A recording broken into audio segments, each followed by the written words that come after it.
There is extra meaning to Juneteenth for people in the Bronx as they work to uncover the history of the Underground Railroad throughout the borough.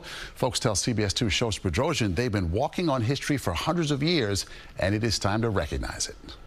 Even though you may not see it, it's here. It's something that has been forgotten. There are no marks on these sidewalks, no signs on this church, and nothing that points to the Underground Railroad in the Bronx. People are really taken back, right? Because they lived here their whole lives and they just didn't know that this history existed. But residents in the borough are taking back history that they say is theirs. For Juneteenth, it gives a sense of pride. By honoring the 3 secret Underground Railroad stops that were used by enslaved African Americans to escape and find freedom. When you look at this church, you don't see anything, but what lies potentially underneath it is a whole other story. Absolutely. I mean, this church was instrumental in helping hundreds. Nilka Martel, founder of Loving the Bronx, gives walking tours in the borough and says she only learned about the 2 locations in the South Bronx and one in West Farms recently. This was what the building actually looked like, a Mott Haven Reformed Church. This was one of the stops here for the Underground Railroad. Dr. Stephen Payne of the Bronx County Historical Society says they don't have many records of the stops,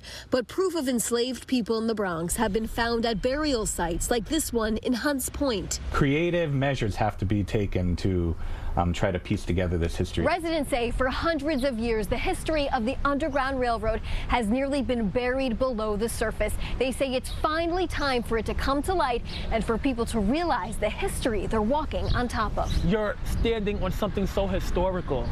And I think once you start to notice that, you start to feel the energy. In Mott Haven, the Bronx, Shosh Bedrosian, CBS 2 News. A whole lot of energy right there and across our city. We've got extensive coverage as we mark Juneteenth. You can find all of it on our website, cbsnewyork.com.